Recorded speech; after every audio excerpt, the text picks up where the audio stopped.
When most people hear South Park, they probably think about this. Mom! Bathroom! Hoo, hoo, hoo, hoo. No. No. Jew. They think about deranged humor, insensitivity towards minorities, and problematic characters. They basically think about Cartman, the absolute douchebag that is the most famous character of the show. And that's understandable. Most cartoon shows mainly get associated with their main character.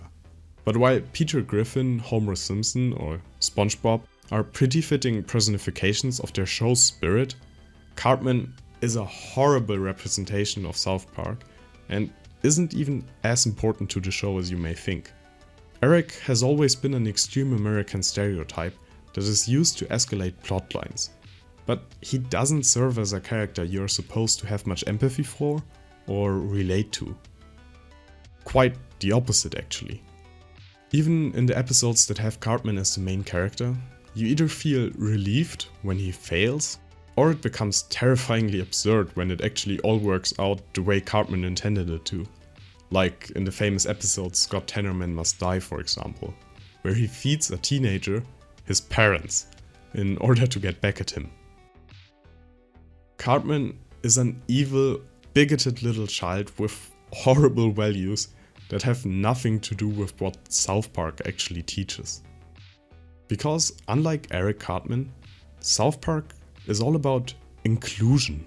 Timber! And now, before you click off this video because you think I'm gonna tell you South Park is woke, wait, that's the thing. In my opinion, South Park isn't woke at all, but it definitely is inclusive. That's what I'm interested in talking about. So what even is inclusion and how can something be inclusive but not woke? To give you a dry definition, inclusivity is the practice or policy of providing equal access to opportunities and resources for people who might otherwise be excluded or marginalized, such as those having physical or intellectual disabilities or belonging to other minority groups. In short, inclusion or inclusivity means including groups of minorities as equals. This is what South Park has been doing for over 26 years now. They made episodes about gay dogs in a time where it pushed a lot of boundaries to say gay on television. One of the kids has a gay dog. And we were like, whoa. And it was like, can we do that? Can we fucking do that?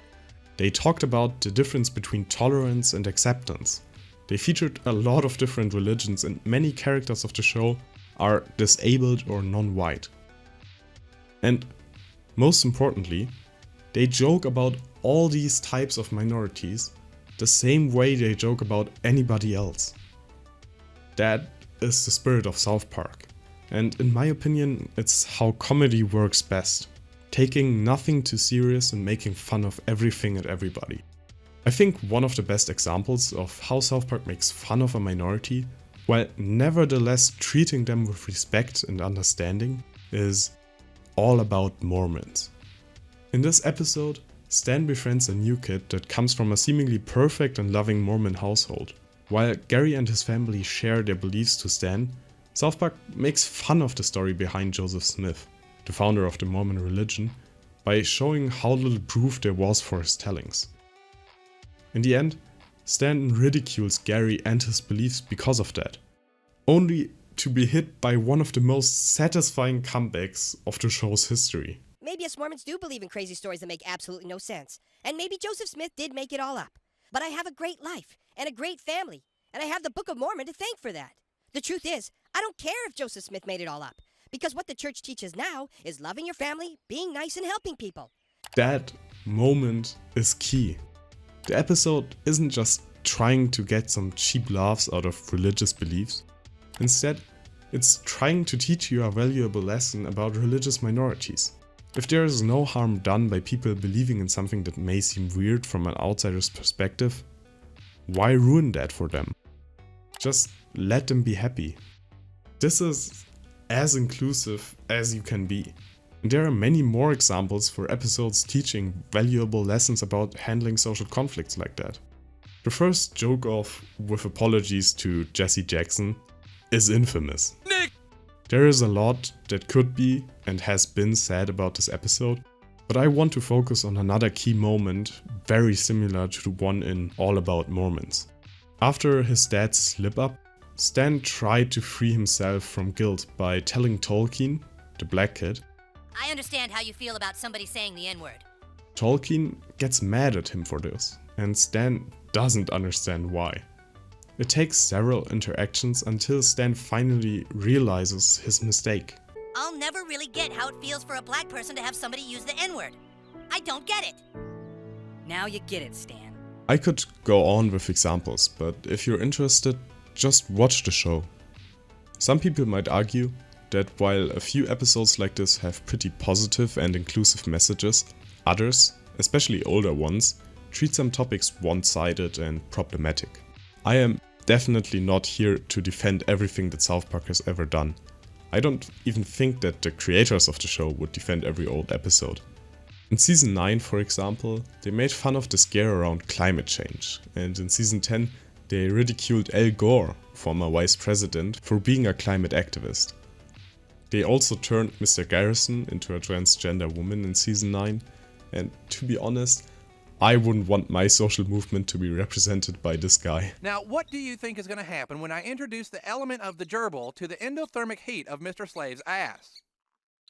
But in all fairness, they revisited these topics in newer episodes and opened the climate change and transgender debate from new different angles.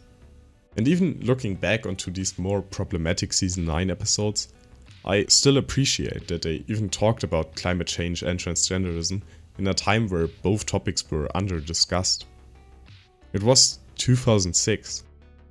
That's what I love about the show. They include controversial topics and characters because they aren't afraid of talking about social taboos, even though this full-on inclusion of everybody can get people mad from all ends of the political spectrum. Which brings me back to wokeness. I actually hate this topic. Not because I'm for or against wokeness, but because I think that the discourse being held about it is just blown up beyond any reasonable line. With so much social inequality being tied to our broken financial system and poverty, I think it's insane that people think it's that important to discuss whether this or that thing is woke enough or too woke. It's such a meaningless debate, and most of the time, both sides of the argument kinda suck. For example, you can argue that South Park should be cancelled, since it makes fun of trans characters, aka because it's inclusive in a way you don't like. Or you can argue that South Park should be cancelled since there are trans characters spreading the LGBT agenda, aka because it's inclusive in a way you don't like. These similar, but also opposing views make one thing clear. Inclusion is controversial. Culturally progressive may want to cancel you because they feel the need to protect the minorities you make fun of, while conservatives may want to cancel you because they feel the need to protect the children from your agenda. And maybe in some cases, one or the other side actually makes a valid point. But more often than not, they are both wrong and both stupid, at least in my subjective opinion. The best way to de-radicalize our society and political discourse is not to cancel everything we disagree with, but rather trying to understand where everybody is coming from, separating valid points from useless gibberish, and, having empathy for people's needs and fears instead of demonizing anybody.